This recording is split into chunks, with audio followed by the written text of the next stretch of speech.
नमस्कार। आज के इस विशेष विश्लेषण में हम इतिहास की एक ऐसी घटना में गोता लगाने वाले हैं जो सच में किसी हॉलीवुड थ्रिलर से कम नहीं है।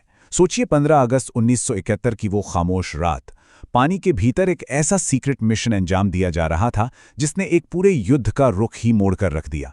सबसे हैरान करने वाली बात यह है कि बिना वर्दी के, बिना किसी पहचान के, कुछ बिल्कुल आम लोगों ने दुनिया का सबसे खतरनाक साइलेंट वॉर लड़ा था। तो आइए सीधे 1971 की उस खौफनाक रात के सफर पर चलते हैं और देखते हैं कि आखिर वहां हुआ क्या था। अब जरा उस मंजर की कल्पना कीजिए। रात के करीब 1 बज रहे हैं। पूर्वी पाकिस्तान, जिसे आज हम बांग्लादेश के नाम से जानते हैं, उसका चटगांव बंदरगाह गहरी नींद में है। वहां खड़े विशाल मालवाहक जहाज हथियारों और गोला बारूद से पूरी तरह लदे हुए हैं। सिक्योरिटी इतनी कड़ी है कि सर्चलाइट्स लगातार पानी का सीना चीर रही हैं, रडार पूरी तरह अलर्ट पर हैं और मशीन गन लिए पहरेदार हर तरफ तैनात हैं।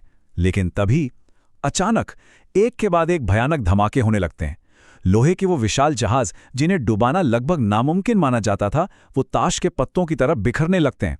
और इस पूरी तबाही में सबसे बड़ा रहस्य क्या था पता है? आसमान में कोई लड़ाकू विमान नहीं था और पानी के नीचे कोई पनडुब्बी भी नहीं थी। तो फिर ये तबाही मचा कौन रहा था?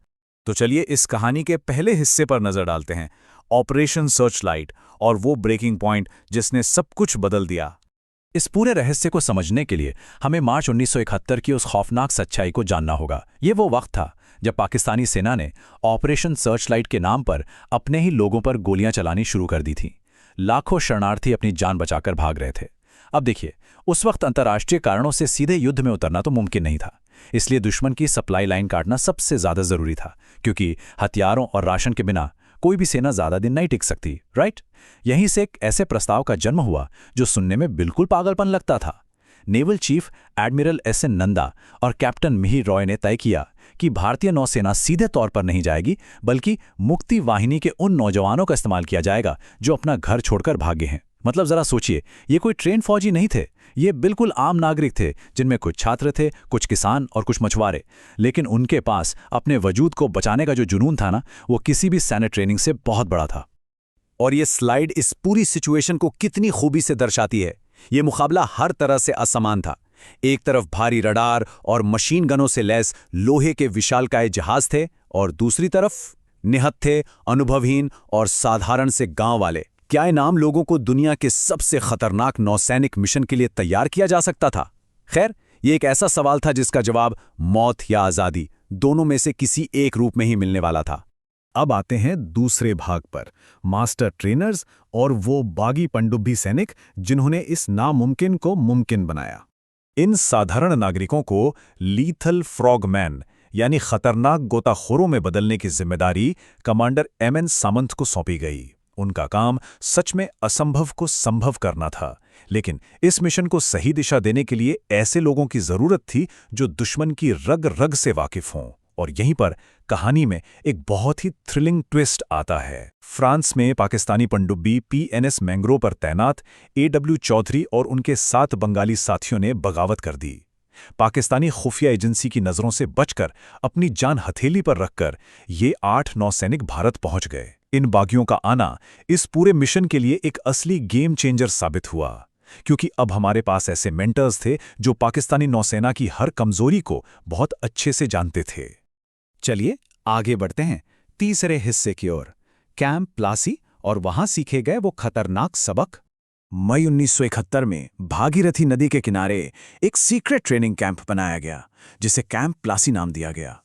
वहां करीब 400 से 500 ऐसे नौजवानों को चुना गया जिनके सीने में दम था और आंखों में मौत का कोई खौफ नहीं था। इनकी ट्रेनिंग इतनी सख्त थी कि सुनकर ही रोंगटे खड़े हो जाएं। इमेजिन कीजिए, इन लड़कों को बिना किसी ऑक्सीजन सिलेंडर के घंटों पानी के नीचे रहना सिखाया गया, बस मुंह में एक पतली सी ट्यूब दबाकर। उन्हें सिखाया गया कि घुप अंधेरे में पानी के तेज बहाव और ज्वार भाटा के बीच दिशा कैसे पहचाननी है। ये सिर्फ फिजिकल ट्रेनिंग नहीं थी, ये उनके शरीर और दिमाग को हर हद पार करने के लिए तैयार करने का एक कठोर अभ्यास था। अब इस स्लाइड में जो आप देख रहे हैं ना, वो बहुत ही दिलचस्प है। लिम्पेट माइन, यही इनका मुख्य हथियार था। ये उल्टी कढ़ाई जैसी दिखने वाली एक मौत की मशीन थी जिसमें बेहद ताकतवर चुंबक लगे थे, लेकिन इसका टाइमर सबसे ज्यादा खौफनाक था। सेफ्टी पिन खींचते ही एक केमिकल रिएक्शन शुरू होता था जो सीधे पानी के तापमान पर निर्भर था। अगर कोई भी गणित गलत हुआ या तापमान की वजह से टाइमर जल्दी चल गया तो इसे लगाने वाले के शरीर के चीथड़े उड़ जाते। आप समझ सकते हैं कि यह पूरी तरह से एक सुसाइड मिशन था।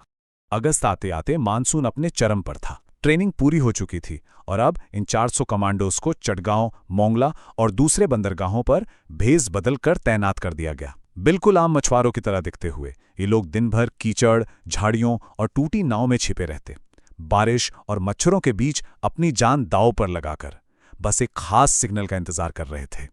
तो आइए देखते हैं कि वो सिग्नल क्या था।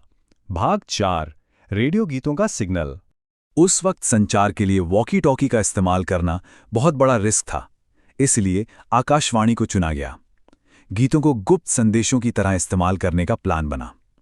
13 अगस्त 1971 की सुबह रेडियो पर पंकज मलिक का एक मशहूर गाना बजा, आमार पुतूल आज के प्रथम जाबे ससुरबाड़ी। सुनने में तो ये बस एक आम सा गाना लगता है ना? लेकिन उन झाड़ियों में छिपे कमांडोज के लिए इसका मतलब साफ था, स्टैंड बाय, 24 घंटे के अंदर हमला करना है, अपनी माइन्स और चाकुओं को तैयार कर लो। तनाव हर गुजरते पल के साथ बढ़ता जा रहा था और फिर अगले दिन 14 अगस्त को जब पाकिस्तान अपना स्वतंत्रता दिवस मना रहा था, रेडियो पर दूसरा गाना गूंजा, आमी तोमाय जोतों शून्य चिलीम गान। इस एक गाने ने सबकी धड़कनें बढ़ा दी। ये सीधा और स्पष्ट ट्रिगर था, अटैक, आज रात ही हमला करना है। और अब हम पहुंचते हैं उस खौफनाक रात पर। भाग 5, लिम्पिट माइंस की वो रात। चलिए देखते हैं कि यह पूरा अटैक आखिर काम कैसे करता था। 14 और 15 अगस्त की दरमियानी रात, घुप अंधेरे और जमा देने वाले काले पानी में ये स्वयंसेवक उतरे। इन कमांडोज ने सबसे पहले अपने शरीर पर ग्रीस और तेल लगाया ताकि ठंड से बच सकें। पानी के नीचे एक पतली नली से सांस लेते हुए उन्हें मीलों तैरना था, उन बड़े जहाज़ों के नीचे जाकर उस भारी लिम्पिट माइन को चिपकाना था। और सबसे बड़ी चुनौती पता है क्या थी? टाइमर सेट होने के बाद धमाके की जद से बाहर निकलने के लिए उनके पास सिर्फ और सिर्फ 45 मिनट थे। मतलब सच में एक रेस अगेंस्ट टाइम। और ये सब करना कोई बच्चों का खेल नहीं था। पानी के ऊपर दुश्मन की गश्ती नावें घूम रही थीं, सर्च लाइट्स का प्रकाश पानी पर पड़ रहा था। कमांडोज को पानी की सतह के बस कुछ इंच नीचे रहना था। अगर एक बुलबुला भी ऊपर आता ना तो गोलियों की बौछार हो जाती। उनके ठीक ऊपर से जहाज़ों के प्रोपेलर्स गुजर रहे थे और वो नीचे अपनी सांसें रोककर बिल्कुल खामोशी से मौत के बीच से रास्ता बना रहे थे। रात के 1:40 तक लगभग सभी कमांडोज माइन लगाकर सुरक्षित दूरी पर झाड़ियों में छिप चुके थे। और फिर 1:45 पर वो सन्नाटा टूटता है। बूम! पहला धमाका, फिर दूसरा, तीसरा, चौथा। चटकांव से लेके मोंगला तक बंदरगाह दहल उठे। MV अल अब्बास जैसे विशाल जहाज जो पाकिस्तान का गुरूर थे, वो पलक झपकते ही जलती हुई मशालों में तब्दील हो गए। अब जाहिर है दुश्मन पूरी तरह बौखला गया था। पाकिस्तानी फौज को समझ ही नहीं आ रहा था कि हमला हो कहां से रहा है। वे खाली आसमान की तरफ एंटी एयरक्राफ्ट गन से अंधाधुंध फायरिंग कर रहे थे, पानी में बिना किसी लक्ष्य के गोलियां दाग रहे थे। पूरे बंदरगाह पर चीख पुकार मची थी। एक ऐसे अदृश्य दुश्मन ने, जो उन्हें नजर ही नहीं आ रहा था, उनकी सबसे सुरक्षित जगह को नर्क बना दिया था। छठा और आखिरी भाग, वो खामोश जीत जिसने इतिहास रच दिया। सुबह होते होते दुनिया भर की हेडलाइंस बदल चुकी थी। उन निहत्थे नागरिकों ने वो कर दिखाया था जिसकी कल्पना भी कोई नहीं कर सकता था। जरा इस नंबर पे गौर कीजिए, 1 लाख टन। जी हां, सिर्फ एक रात में लगभग 100,000 टन रसद, हथियार और गोला बारूद पानी में डूब गया। करीब 45 छोटे बड़े जहाज या तो तबाह हो गए या हमेशा के लिए बेकार हो गए। यह आंकड़ा ही इस ऑपरेशन की विशालता को बताने के लिए काफी है। तो इसका सबसे क्रूशियल पॉइंट क्या है? इस एक रात ने पाकिस्तानी सेना की रीढ़ की हड्डी तोड़कर रख दी। उनकी सप्लाई लाइन पूरी तरह कट गई। जो सेना खुद को अजेय मानती थी, वो मनोवैज्ञानिक रूप से पूरी तरह हार चुकी थी। उन्हें लगने लगा था कि मौत पानी में, हवा में कहीं भी छिपी हो सकती है। और इसी खौफ ने दिसंबर 1971 की निर्णायक ऐतिहासिक जीत का पूरा रास्ता साफ कर दिया था। आज का हमारा ये विश्लेषण उन 500 से ज्यादा बिना वर्दी वाले नायकों और उनके मास्टर ट्रेनर्स को एक सच्ची श्रद्धांजलि है। कमांडर सामंत, कैप्टन रॉय, वो 8 बागी पनडुब्बी सैनिक और वो तमाम गुमनाम छात्र और मछुआरे, जिन्होंने अपने शरीर पर ग्रीस पोता, ठंडे और अंधेरे पानी में छलांग लगाई और बिना किसी मेडल या वर्दी की चाहत के दुनिया के नक्शे पर एक नए देश के जन्म की नींव रख दी। इनका साहस सच में अद्वितीय था। जब भी युद्ध की बात होती है तो अक्सर किताबों में बस बड़े जनरलों का ही जिक्र होता है, लेकिन इस खामोश युद्ध ने दिखा दिया कि जब आम लोगों में जुनून हो तो वो सबसे शक्तिशाली सेना को भी घुटनों पर ला सकते हैं।